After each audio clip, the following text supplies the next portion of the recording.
Evangelización Activa, en su afán de acercar la buena nueva del Evangelio a todas las personas, presenta su colección de temas desde la Palabra de Dios. Esperamos que al escucharlos, la semilla del Evangelio dé fruto en su corazón. Con ustedes, el Padre Ernesto María Caro.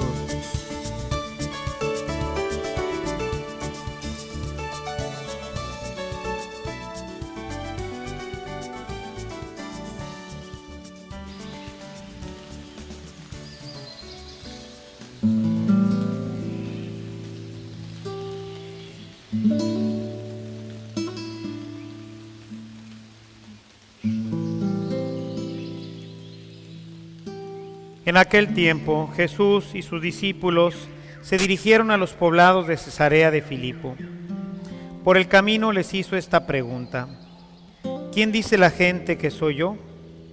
Ellos le contestaron: algunos dicen que eres Juan el Bautista, otros que Elías, y otros que alguno de los profetas. Entonces él les preguntó: ¿y ustedes quién dicen que soy yo? Pedro le respondió: tú eres el Mesías. Y él les ordenó que no se lo dijeran a nadie. Luego se puso a explicarles que era necesario que el Hijo del Hombre padeciera mucho, que fuera rechazado por los ancianos, los sumos sacerdotes y los escribas, que fuera entregado a la muerte y resucitara al tercer día. Todo esto lo dijo con entera claridad. Entonces Pedro se lo llevó aparte y trataba de disuadirlo. Jesús se volvió y mirando a sus discípulos reprendió a Pedro con estas palabras: apártate de mí, Satanás, porque tú no juzgas según Dios, sino según los hombres. Después llamó a la multitud y a sus discípulos y les dijo: el que quiera venir conmigo, que renuncie a sí mismo, que cargue con su cruz y que me siga. Pues el que quiera salvar su vida la perderá, pero el que pierda su vida por mí y por el Evangelio la salvará.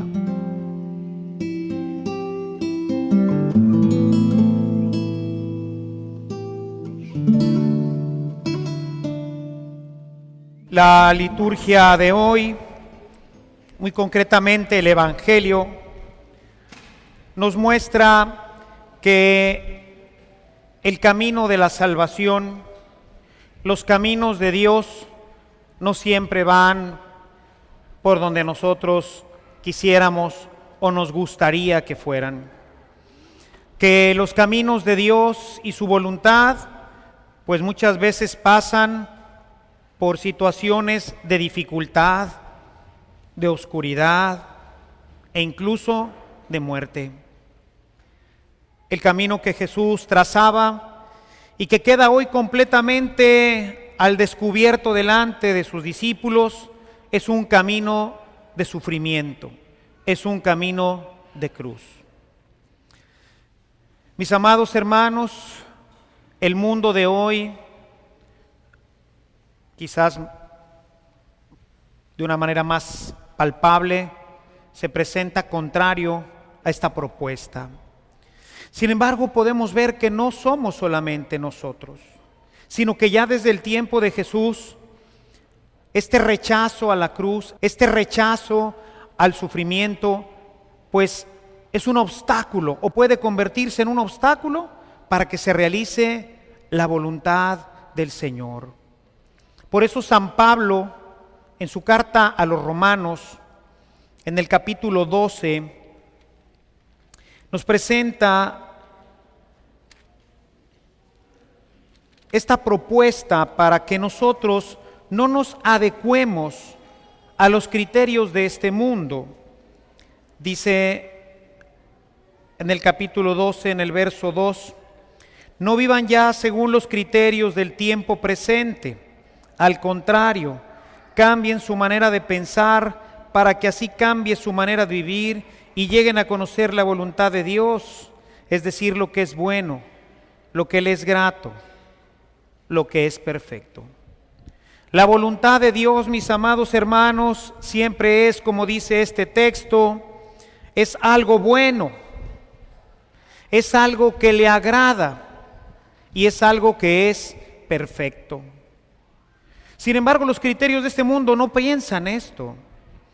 Hoy el mundo piensa que el sufrimiento es contrario a la vida evangélica, es contrario a la naturaleza humana. Y entonces por todos los medios buscamos evitarlo.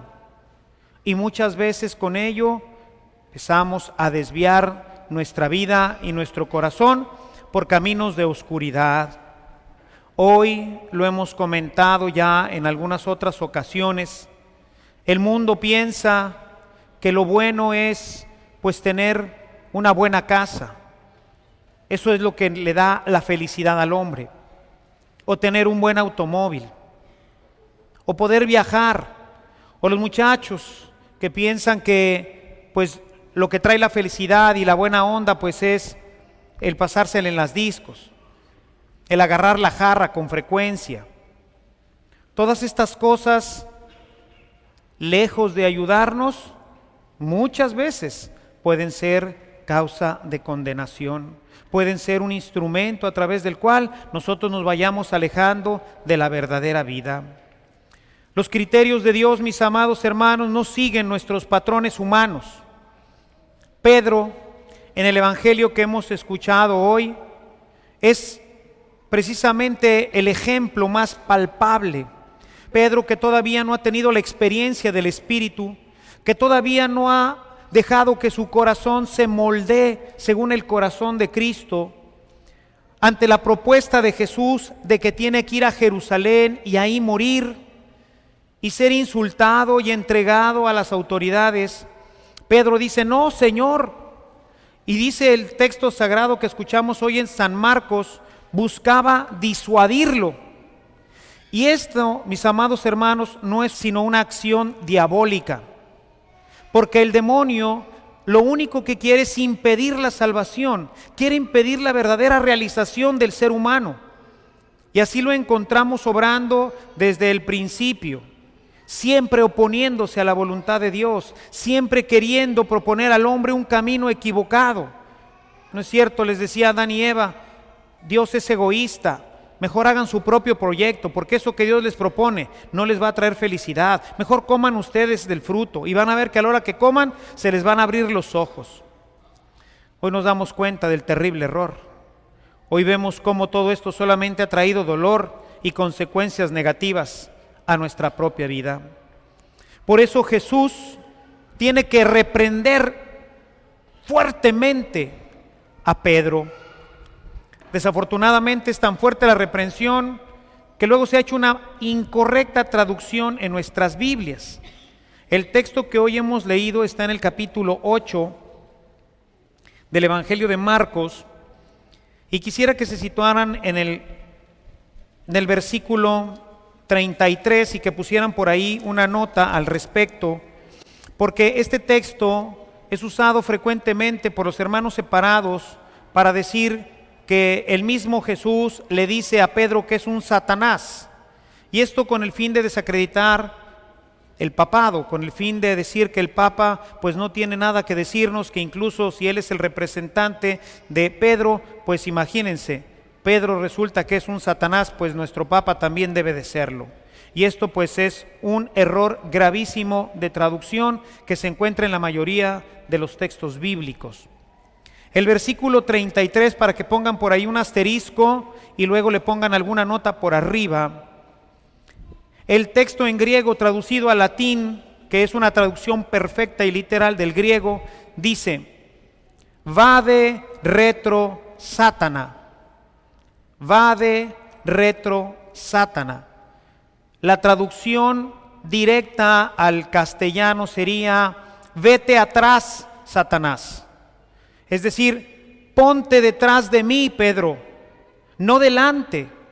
No seas como Satanás, que siempre está buscando impedir el camino del Señor. Tú que has decidido venir conmigo, ponte detrás de mí y sígueme. No tengas miedo a la cruz, no tengas miedo a morir, no tengas miedo a enfrentar las consecuencias de ser un discípulo mío. No seas como Satanás. Pero no le dice que él es Satanás, ni que Satanás esté en él, sino que Él está obrando con los criterios con los que obra este mundo. Es la clara ejemplificación del modelo de esta mundanidad que hoy vivimos. Sufrimiento fuera de aquí. Los huercos no quieren hacer un esfuerzo más por estudiar, lo menos que se pueda. Y así también nosotros en nuestros trabajos y en nuestra vida. Le sacamos la vuelta por todos lados al sufrimiento. No nos gusta la cruz. A Pedro tampoco le gustaba. A Jesús tampoco le gustaba. Padre, si es posible, aparta de mí este cáliz. Pero no se haga lo que yo quiera, dice Jesús, sino lo que tú quieres. Mis amados hermanos, no es fácil aceptar la cruz de Jesús. No lo es. Pero es una condición necesaria para poderlo seguir. Por eso este texto que hoy hemos escuchado, después de esta reprensión a San Pedro, culmina diciendo Jesús: si alguno quiere venir en pos de mí, niéguese a sí mismo y acepte la cruz. No hay otro camino. Y es que el camino de la cruz, hermanos, aunque en ese momento se nos hace pesado y difícil, resulta que puede ser precisamente la causa de la salvación. Hay un texto que ya hemos leído en otras ocasiones en la carta de San Pablo a los Romanos, en el capítulo 8, que yo creo que ya tengan subrayado, y si no lo tienen subrayado, subráyenlo. Es un texto muy importante que ya he comentado en alguna otra ocasión, en donde San Pablo nos dice que todas las cosas Dios las dispone para el bien de aquellos que lo aman. Todas las cosas, todo esto que pasa y que yo siento que es negativo, que me cuesta, que es sufrimiento, bueno, todo eso, hermanos, para nosotros los cristianos que amamos a Dios, eso es algo bueno, es algo que está cooperando a nuestra salvación. Y díganme si no es cierto, probablemente ustedes conozcan algunos casos, yo conozco muchísimos, de gente que precisamente por una enfermedad, se enfermó la esposa, se enfermó el hijo, y esa enfermedad fue la causa de que toda la familia se volviera a reunir. Fue la causa de que se perdonaran los hermanos, de que se perdonaran los esposos. Fue la causa de que ante la desesperación de no tener a quién más recurrir, recurren a Dios, y en ese momento Dios vuelve a tocar su corazón y los vuelve a poner en el camino de la salvación. Y fue por una enfermedad, y fue porque el esposo perdió el trabajo y estuvo sin trabajo durante 3, 4, 5, 7, 8, 10 meses, y el presupuesto de la casa se agotaba, y empezaron a haber problemas entre esposo y esposa, y entre padres y hijos, y en esa desesperación aparece nuevamente la luz de Dios, y la iglesia los acoge, los recoge, y les vuelve a dar la esperanza. La paz regresa al hogar, y se abren nuevos senderos para esa familia que se estaba destrozando. Todo conviene para aquellos que aman al Señor, mis amados hermanos. El problema de nuestro mundo es que tenemos un criterio equivocado de bienestar. Cuando el hombre no se ha dejado seducir por el Espíritu, sus criterios son, como lo decíamos ahorita en este texto de Romanos 12:2, nuestros criterios son del mundo. Y el mundo considera lo bueno malo y lo malo bueno. Cuando nosotros queremos saber exactamente qué es lo bueno, pues necesitamos preguntarle a la palabra, necesitamos preguntarle a Dios, porque Él es el que nos hizo, y entonces Él sabe lo que es bueno, aunque a nosotros nos pudiera parecer que no lo sea. En el capítulo 5 del Evangelio de Mateo, encontramos el texto de las bienaventuranzas. A partir del versículo 3, Jesús empieza a narrar el tema de las bienaventuranzas, y ya hemos hablado que bienaventurado quiere decir dichoso, quiere decir una persona feliz, pero hemos dicho también que el texto en griego que describe es Macario, y el Macario dentro de la teología bíblica se refiere al hombre y a la mujer que viven en el reino de Dios. Son las mujeres y los hombres que han dejado que el Espíritu Santo los toque y los conduzca. Esos son los Macarios. Y resulta que el criterio para los macarios es completamente distinto al que propone el mundo. Y por eso los macarios, los dichosos, los felices, nos dice por ejemplo el verso 3, que son los que tienen espíritu de pobre. ¿Y el mundo qué te va a decir? Lo contrario exactamente. No, los felices son los que tienen casas, los que atesoran, los que nunca van a tener ningún problema económico. Y el criterio del Evangelio para los macarios es al contrario. Resulta que es el que tiene espíritu de pobre. El verso 4, dichosos los que sufren, macarios, bienaventurados, felices. ¿Y el criterio del mundo cuál es? Es exactamente el contrario. Dichosos los que nunca sufren, los que se la pasan bien. Los criterios de este mundo, hermanos, no siempre corresponden. Casi hoy podría decir que nuestro mundo moderno nunca corresponden a los criterios de Dios. Dios muchas veces nos va conduciendo por caminos de dolor, por caminos de oscuridad. Bastaría ver, por ejemplo, el texto referido a José, el hijo de Jacob. Seguramente nosotros conocemos más o menos esta historia. Ojalá y la puedan leer, sería muy largo leerla en este momento, pero seguramente ustedes en casa podrán volver a esta referencia, Génesis 37 y 38, para que lo apunten por ahí, y después en casa vuelvan sobre este tema que ahorita les voy a comentar. José fue el penúltimo hijo de Jacob, y Jacob lo amaba con un amor tierno y dulce, era su conce, era su consentidillo.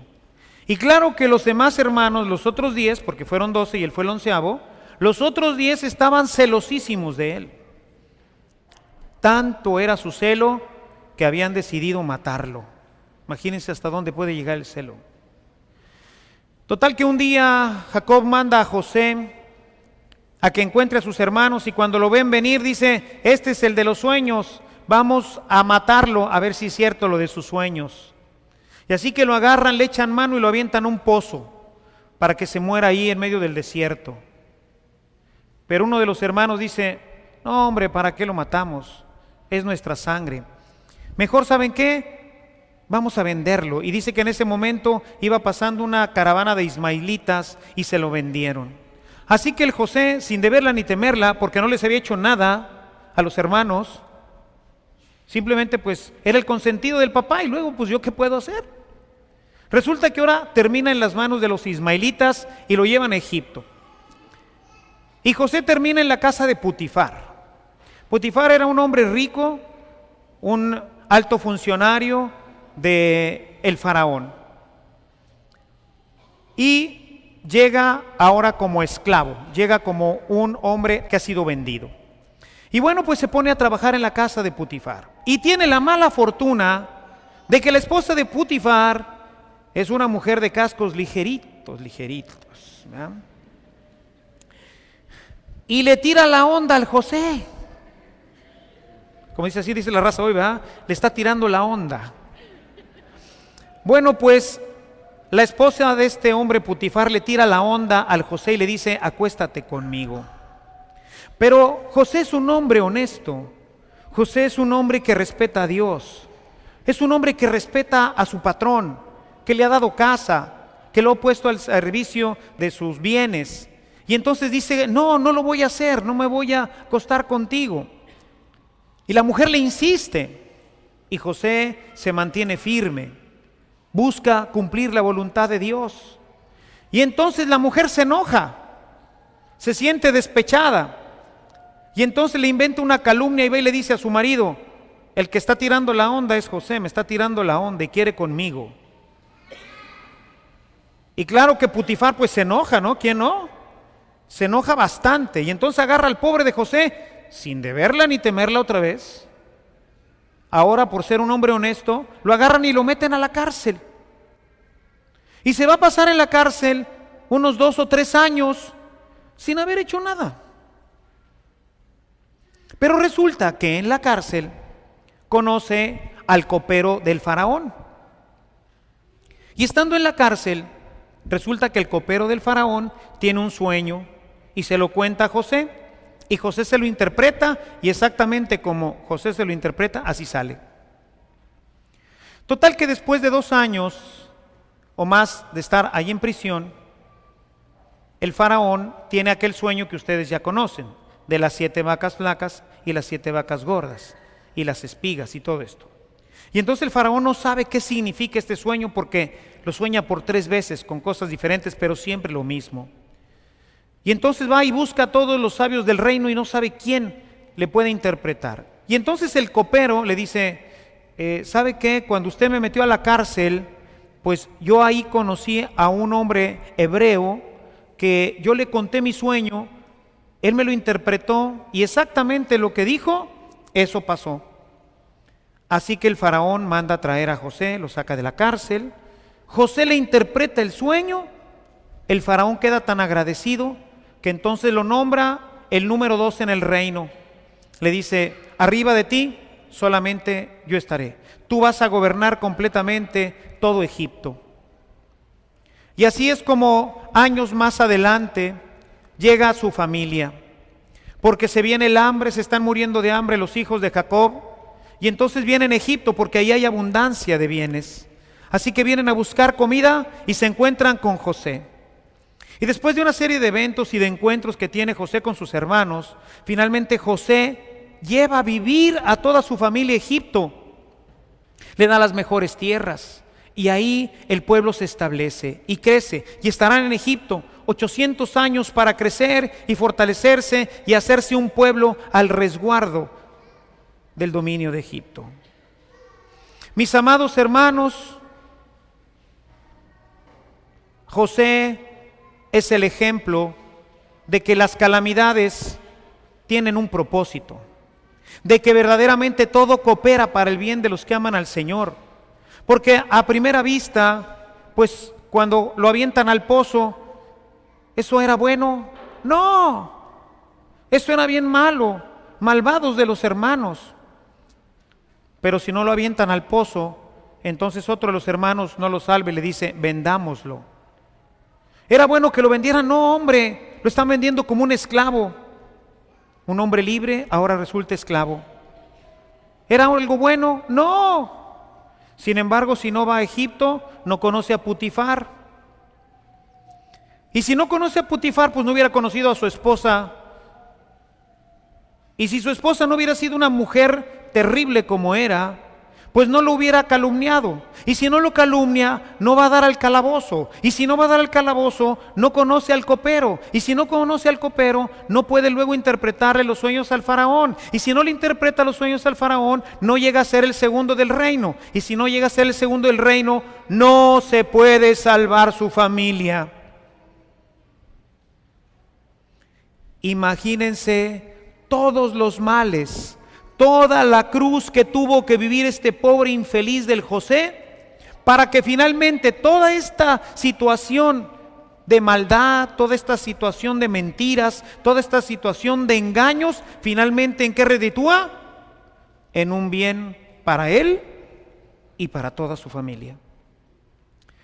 Cuando tú, en vez de resistirte a las calamidades, tienes la capacidad de ver en ellas a un Dios que siempre está cerca, a un Dios que te acompaña, entonces verás cómo con el paso del tiempo, lo que en un momento consideraste una calamidad, poco a poco se va transformando en una bendición. Padre, ¿y qué hago mientras me está llevando la vida? ¿Qué hago durante ese tiempo de calabozo? ¿Qué hago durante ese tiempo de mentira? El salmista responde con claridad a esta pregunta. El Salmo 23, uno de los salmos favoritos del pueblo de Dios, responde con claridad qué se hace cuando nuestra vida se está metiendo en dificultades, cuando la calamidad parece azotarnos, cuando parece que Dios nos ha soltado de la mano, cuando no tiene una visión clara el hombre. El Salmo 23 le recuerda que Dios es su pastor. El Señor es mi pastor y nada me falta. Muy particularmente el verso 4 Es un verso que debemos de tener grabado en el corazón para los momentos en donde nos metan en un hoyo, como metieron a José, sus hermanos. Para cuando nuestra sociedad nos venda y no nos entienda. Para cuando nuestra sociedad nos relegue en un calabozo y no quiera saber más de nosotros. Cuando los valles de tinieblas y de oscuridad azoten nuestra casa y nuestra vida, el verso 4 debe de estar grabado ya en el corazón. Porque dice, aunque pase por el más oscuro de los valles, no temeré peligro alguno, porque tú, Señor, estás conmigo. Tu vara y tu bastón me inspiran confianza. José nunca estuvo solo. Ahí, en el fondo de ese pozo donde lo habían tirado sus hermanos, ahí estaba el Señor. Jesús no estaba solo cuando iba en la caravana de los ismaelitas vendido como esclavo. Ahí estaba el Señor. Jesús no estuvo solo en el momento en que lo aventaron al calabozo. Ahí estuvo el Señor. Y el Señor está en nuestras enfermedades, hermanos. Y el Señor está cuando no tienes trabajo y la situación económica se hace difícil. El Señor está cuando tú lo necesitas. Y cuando más lo necesitamos es cuando vamos cruzando un valle de tinieblas. Cuando el cielo se cierra, cuando la tempestad arremete contra nuestra casa, nuestra vida, nuestra familia, nuestra salud, ahí está el Señor. Y el Señor hará que tu calamidad se torne en una bendición. Y por eso dice en otro salmo, los que sembraban con llanto, ahora recogen entre cantos. Porque el Señor es el que va dirigiendo la historia. Pedro no lo comprende. Pedro no entiende por qué su maestro tiene que ir a Jerusalén y tiene que ser entregado y tiene que morir a manos de los demás. Él no lo entiende, porque todavía no ha entendido algo que para Pablo será sumamente claro en el futuro. Escribe en su carta a Timoteo, en su primera carta, en el capítulo 2, en el verso 4, escribe una frase fantástica, porque revela el proyecto total y definitivo de Dios para la humanidad. Dice San Pablo en su carta a Timoteo, la voluntad de Dios, lo que Dios quiere, lo que persigue, es que todos nos salvemos, que el hombre se salve. Y para salvar al hombre, mis amados hermanos, como lo vimos en la historia de José, pues a veces tenemos que vivir momentos muy difíciles. Para que mi familia se salve, a lo mejor necesito pasar por situaciones muy difíciles, de enfermedad, problemas morales, problemas sociales, problemas económicos. Pero tenemos que mantener en nuestra mente y en nuestro corazón estas palabras de la Escritura. Dios, a través de eso, está organizando la salvación en tu casa. Pero ¿cómo, Señor? No es posible. Pues la palabra de Dios dice que sí es. Para los judíos y para la gente del tiempo de Cristo, cuando lo vieron clavado en la cruz, pensaron que todo se había terminado ahí. Jesús había fracasado. Era el Mesías fracasado. Sin embargo, mis hermanos, hoy sabemos que esto no es cierto. Sabemos que en la cruz Él triunfó. Él venció a la muerte y nos ganó la vida. Pero para que tú y yo hoy en este día estemos vivos y tengamos la esperanza de gozar eternamente de Dios en el cielo, este hombre Jesucristo tuvo que subir a la cruz. Y si Pedro lo convence, y si Pedro logra su cometido de evitar que Jesús fuera, hermanos, ustedes y yo hoy estaríamos muertos. Porque dice claramente Pablo que si Jesús no resucitó, entonces de nada nos sirve la fe. El camino es un camino de cruz. El texto por eso termina diciendo, el que quiera seguirme, el que quiera conocer la realidad más maravillosa que Dios ha pensado para el hombre, ese tiene que renunciar a sí mismo y tomar su cruz, tomar sus enfermedades, tomar las calamidades que a lo largo de la vida van a ir surgiendo. Tomar todo aquello que va a surgir en nuestra vida como producto de presentarnos como cristianos. En una palabra, tomar nuestra cruz. Quien se decide a renunciar a sí mismo y a tomar su cruz, iniciará un camino difícil. Ustedes y yo lo sabemos. Iniciará un camino que no nos gustará en ese momento, muy probablemente seguir, pero será un camino en el que Jesús nos acompañará y nos conducirá. Será un camino en donde el Señor mostrará su fuerza y su poder. No será un camino fácil, hermanos, pero ustedes y yo sabemos, por la experiencia de Cristo y la experiencia de los santos, que aunque no es un camino fácil, es un camino que vale la pena porque nos conduce al cielo. Y con ello, a la felicidad plena, no solamente al final de nuestra vida, sino durante toda nuestra vida. No es un camino fácil, pero vale la pena seguir. Alabado sea Jesucristo.